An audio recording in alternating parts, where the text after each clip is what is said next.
tout le monde, j'espère que vous allez bien. Aujourd'hui, ce qu'on va faire, c'est venir analyser les tenues des stars aux Oscars ce week-end. Et du coup, je vais juste aller me changer parce que critiquer dans cette tenue-là, c'est pas possible. Du coup, on est parti, je me suis préparé, on est en studio, entre parenthèses. Et du coup, on va venir juste voir en fait les looks qu'il y a eu ce week-end. Je vais boire un petit bout de coca. C'est la 92e cérémonie des Oscars, depuis sa création tout simplement, qui se sont déroulées au Hollywood and Island à Los Angeles, en Californie aux États-Unis bien évidemment. Du coup, elle est habillée, on voit une robe plutôt en soie je pense. On a un espèce de bustier ficelle on va dire, qui est vraiment beau.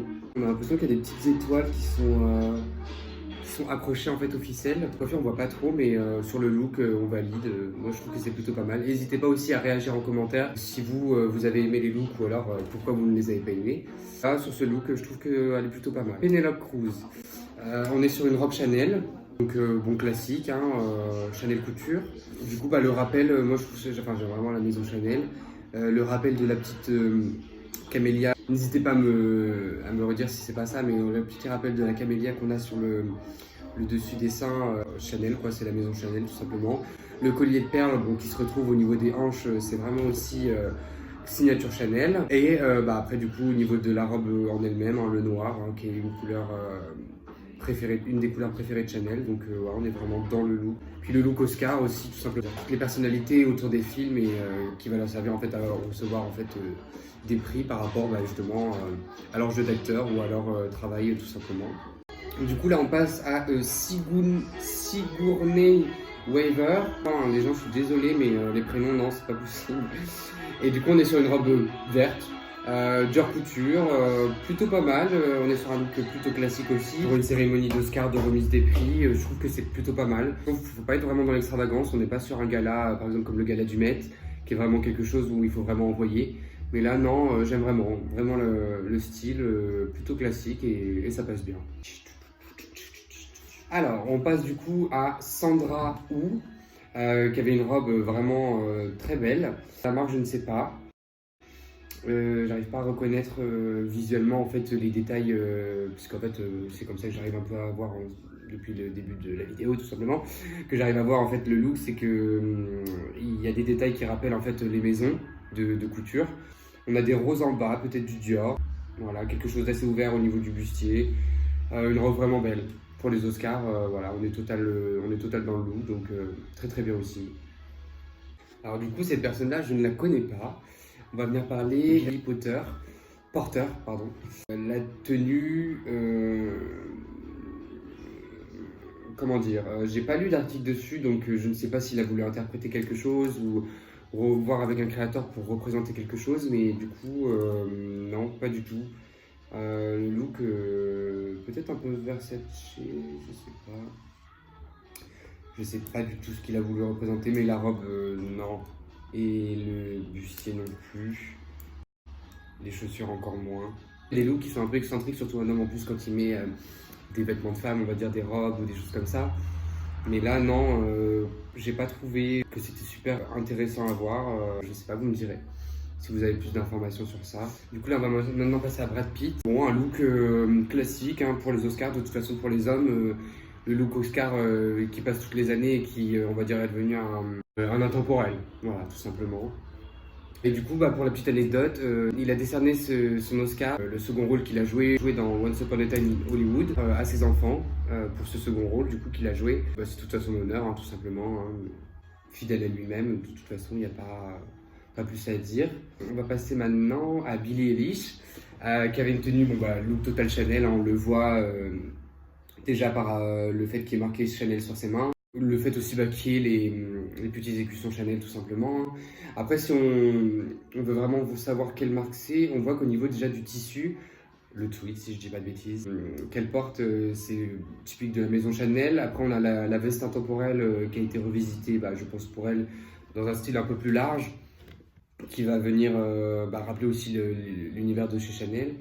Et du coup les poches aussi, en fait la veste avec les poches, qu'il y en ait une de chaque côté ou deux de chaque côté, c'est l'inspiration militaire, donc Chanel, qui avait un peu cette adoration pour les militaires.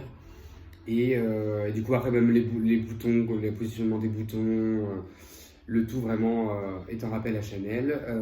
Après voilà, ils ont voulu, je pense, y donner un style qui sortait un peu de l'ordinaire en faisant du plus large, c'est-à-dire que la veste est beaucoup plus large que les cintrés des mannequins sur les défilés. Elle aime bien avoir un style un peu décalé et du coup bah, on retrouve ça dans cette tenue tout simplement, mais en ayant toujours l'esprit Chanel. Pendant cette cérémonie, elle a rendu hommage aux personnes disparues. À un moment où elle a pris son Oscar tout simplement, et bah, c'est tout à son honneur aussi, hein. Du coup maintenant on va passer à Leonardo DiCaprio, bah, habillé dans le même style aussi que Brad Pitt, vraiment un look plutôt simple, l'intemporel qui marche bien tout simplement, voilà, j'ai retrouvé le mot. Et maintenant on va passer au look que j'ai vraiment trouvé un peu spécial, voire même bizarre, et aussi par rapport au positionnement de la célébrité, le pourquoi se retrouver là. Vous me direz si vous avez plus d'informations toujours dans les commentaires. On va commencer à Blac Chyna du coup, qui est habillée en Donna Matucci, donc je ne connais pas la marque, qui a des épaulettes un peu bleutées, qui retombent un peu, au niveau des mains aussi, bah, elle a ce même bleu. Une robe, je pense, en soie, je ne vais pas dire de bêtises, je vois pas bien. Une robe noire ouverte au niveau de la jambe et très très ouverte au niveau du décolleté, avec des waves au niveau des cheveux, les waves à l'ancienne, années 30, vraiment bien plaqués, bien travaillés, bah, un peu Oscar, voilà, un peu Oscar ou alors plateau télé ou célébrité à l'époque. Vous me direz aussi, mais elle a refait un peu de chirurgie parce que je la trouve vraiment changée. Je la suivais, on va dire, il y a à peu près un an, et je trouve qu'en un an, elle a refait beaucoup de choses. Le pourquoi de cette tenue et de ce maquillage, je trouve le visage vraiment changé. Elle a vraiment tout modifié, enfin, on dirait pas vraiment elle. Je sais pas, vous me direz. Après, voilà, chacun en pense ce qu'il veut, hein, c'est juste mon avis. Je regarde juste les tenues sur ce qui me plaît, ce qui me plaît pas. Chaque goût est différent pour tout le monde.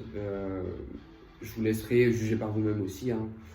Et on va passer à Rebel Wilson, qui a une robe tout en, je ne connais pas la marque non plus, tout en doré or, ouais, doré or.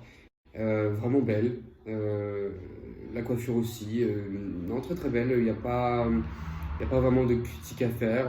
Une robe classique pour les Oscars, vraiment pailletée, sans trop d'extravagance. Voilà, plutôt belle, plutôt simple aussi, parce que c'est une personnalité qui est plutôt simple, qui se prend pas vraiment la tête, qui aime vraiment rigoler, qui la voit dans les films. C'est vraiment quelqu'un qui est, on va dire, proche du public, qui n'a pas vraiment de barrière, mais voilà, un look classique, vraiment très beau, j'aime bien. Du coup, j'ai perdu son prénom, je sais plus, donc on va passer au look de cette petite fille, on va dire ça tout simplement, qui a joué dans Once Upon a Time in Hollywood, je crois, si je dis pas de bêtises. Le look, on va dire que c'est un mélange un peu de princesse, princesse mélangée un peu avec, on va dire, de la haute couture, parce qu'on est dans un look un peu rose, voilà, mais qui est vraiment bien travaillé. Et je pense que c'est Dior. Au niveau du petit collier qu'elle a, ils aiment bien faire des robes ou des jupes, enfin tous les styles qu'ils aiment bien faire en fait avec de la tulle, si je dis pas de bêtises. Superposer de la tulle en fait, tout simplement. Je pense que c'est Dior. Mais ouais, vraiment, très beau look, je pense pour son premier Oscar, donc ouais, voilà. Cette petite revue des Oscars est maintenant terminée. Si vous avez aimé ce support, n'hésitez pas à me dire parce que je pourrais en faire plus souvent parce que j'aime vraiment décrypter tous les galas en fait qui se passent au courant de l'année. Si vous aimez aussi certains défilés, en tout cas n'hésitez pas à me dire si ça vous a plu, et si vous avez apprécié, bah, n'hésitez pas à laisser un petit pouce bleu, à vous abonner, et sur ce je vous dis à très vite et surtout prenez soin de vous.